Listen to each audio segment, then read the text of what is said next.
여러분, 대한민국과 미국이 경제동맹, 안보동맹에 이어서 말입니다. 이제는 기술동맹까지 가겠다. 이런 얘기가 나오고 있습니다. 5월 21일 날 한미 정상회담이 계획이 돼 있죠. 물론 바이든 대통령은 5월 20일 날 옵니다. 이때 말입니다. 다른 그 무엇보다도 지금까지의 안보나 경제동맹보다가 더 공고한 기술동맹까지 이어질 거다 하는 게 일반적인 관측입니다. 그러다 보니까 지금 중국이 발끈하고 있습니다. 이거 한번 보세요. 왕이 중국 외교부장입니다. 중국과 한국과 중국이 디커플링의 부정적 경향에 반대한다. 디커플링은 탈동조화란 뜻인데요. 쉽게 말하면 중국의 경제와 한국의 경제가 함께 가야 되는데 함께 가는 것이 아니라 한국의 경제와 미국의 경제가 함께 가는, 중국의 경제는 함께 가지 않는다는 생각, 이런 생각이 짙어져서 이게 결국은 말입니다. 미국과의 어떤 경제동맹이나 기술동맹 전체를 지금 반대한다는 이야기. 저는 이거를요 가볍게 봐서는 안 될 것 같아요. 여러분에게 제가 제2의 사드 보복 사태가 벌어질 수도 있다 이 말씀을 드렸는데 이게 점점 강도가 세지는 걸 봐서는요 저는 충분히 그럴 수 있다고 생각을 합니다. 좀 전까지는 황구시보, 공산당 기간지인 황구시보에서 이야기를 했다면 지금은 이제 왕이 외교부장이 직접 이야기를 했다는 거예요. 수위가 높아졌다는 이야기잖아요. 쉽게 말하면 미국과 너무 가까이 가지 마라 뭐 이런 경고라고도 저는 해석이 됩니다. 대표적인 게 여러분 이거거든요. 인도태평양 경제 프레임워크. 지금 바이든 대통령이 20일 방문을 하면요 21일쯤에 우리도 참여하겠다 이렇게 도장을 찍을 겁니다. 그렇게 되면 여러분 이거 한번 보세요. 이 지도에서도 완전히 드러납니다. 중국을 완전히 고립시켜버립니다. 중국을. 미국이 이 대한민국과 일본, 베트남, 필리핀, 브루나이, 호주, 뉴질랜드, 인도네시아, 싱가포르, 말레이시아, 태국까지 엮어서 말입니다. 중국을 완전히 배제하는 그런 경제 블록을 만들겠다는 겁니다. 쉽게 말하면 중국을 뺀 공급망 어떤 사슬을 만들겠다는 거예요. 그러니까 중국은요 한국은 참여하지 마라 이렇게 지금 이야기를 하고 있고 엄포를 놓고 있는 거죠. 그 때문에 우리는요 전략적으로 대응을 해야 합니다. 그냥 가만히 있다가는요 진짜 큰 위기를 맞을 수도 있다 이런 해석도 가능합니다. 가능합니다.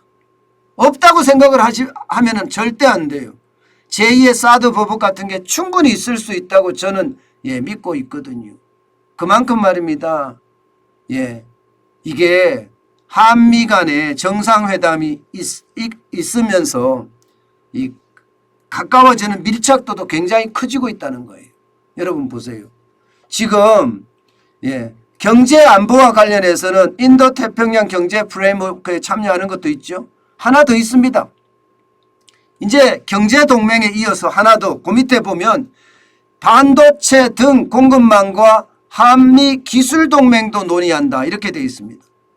이것은 어떻게 생각하면 이제는 차원을 더 높여가겠다는 거예요. 차원을 더. 무슨 얘기냐. 조 바이든 대통령이 20일 날 오는데 그날 말입니다. 삼성 반도체 공장을 달려갑니다. 삼성 반도체 공장을. 물론 윤석열 대통령도 같이 갑니다. 여러분 이것은요 어마어마한 일입니다. 미국의 대통령이에요.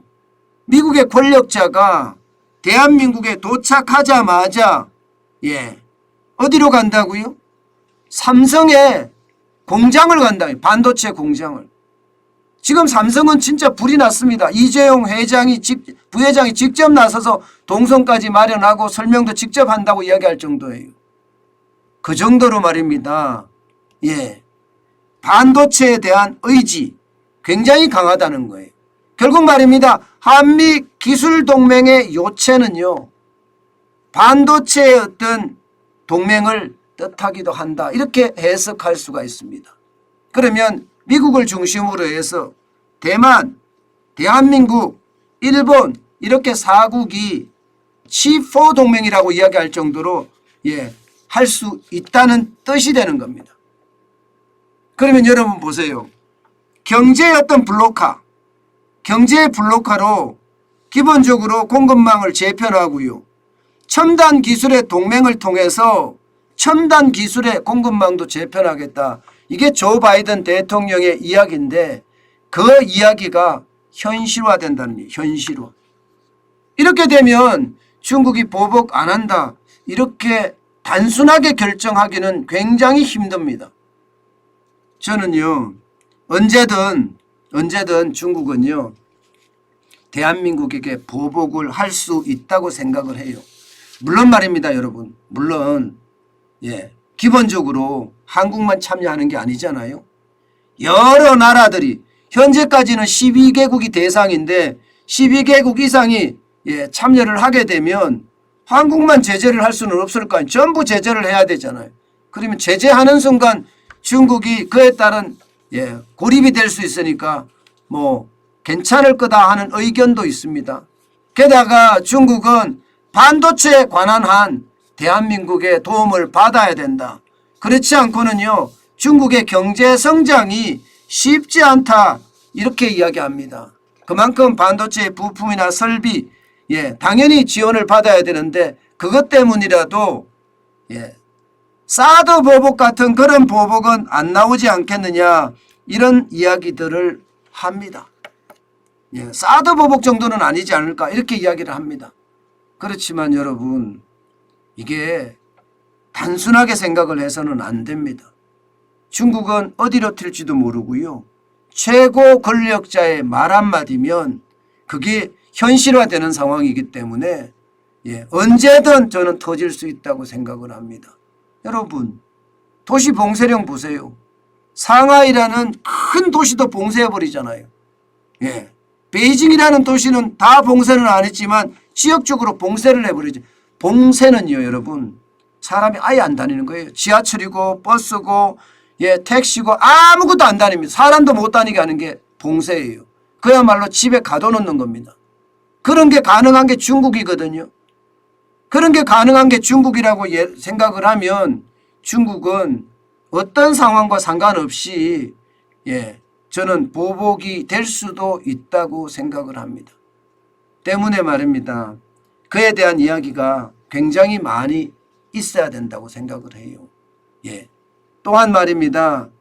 이게 조 바이든 대통령과 윤석열 대통령의 어떤 정상회담에서 반드시 우리가 지켜야 될 것은 있을 것 같아요. 여러분도 알다시피 지금까지는 안미 경중이었잖아요. 왜냐하면 우리 경제 특히 수출의 거의 30% 가까이가 중국으로 수출되잖아요. 반도체는 40%예요. 물론 실질적으로는 중국에 수출하는 게 25% 뭐 왔다 갔다 합니다. 25%. 그런데 홍콩을 우회하는 수출까지 포함을 하면 이게 30% 가까이 되거든요. 때문에 말입니다. 때문에 우리한테 보복이 오면 충격이 될 수밖에 없습니다. 저는 그래서 바로 이 부분에 우리는 뭔가 집중해야 합니다. 정부와 기업 그리고 한미 정상회담을 통해서 말입니다. 중국의 보복을 어떻게 넘을 것인가 그에 대한 방안도 하나씩 마련해야 되지 않을까. 갑작스럽게 위기가 닥치면요 당황하기 마련이고요. 있는 것마저도 내주는 그런 최악을 가져올 수 있으니까 지금부터라도 아마 이미 준비를 했을 거라고 생각이 들지만 당연히 준비를 해가면서 중국의 보복도 우리는 솔직히 두려워해야 됩니다. 그리고 앞으로는요, 이게 중국의 어떤 소나기에서 벗어나서 초격차 기술로 우리는 중국을 압도할 수 있어야 되고요. 수출의 다변화를 통해서 중국뿐만 아니라 공급망이 재편이 된다면 그 재편된 데다가 우리는 부품과 반제품을 수출하면서 뭔가 다변화된 위험을 분산시키는 그런 정책이 또 필요하지 않을까 저는 여러 차례 생각을 해봅니다. 어쨌든 여러분, 중국의 보복은 어떤 시기로든 있을 거예요. 그냥 넘어가지는 않을지도 몰라요. 그만큼 말입니다. 우리의 어떤 준비 태세가 중요하다. 여러분도 저도 그에 대한 준비 태세 반드시 해가야 될 것으로 보입니다. 우리가 해가야 되는 것은요, 위기 속에 오는 기회를 잡는 거예요. 현금을 쌓아가는 것. 그게 굉장히 중요하다는 이야기입니다.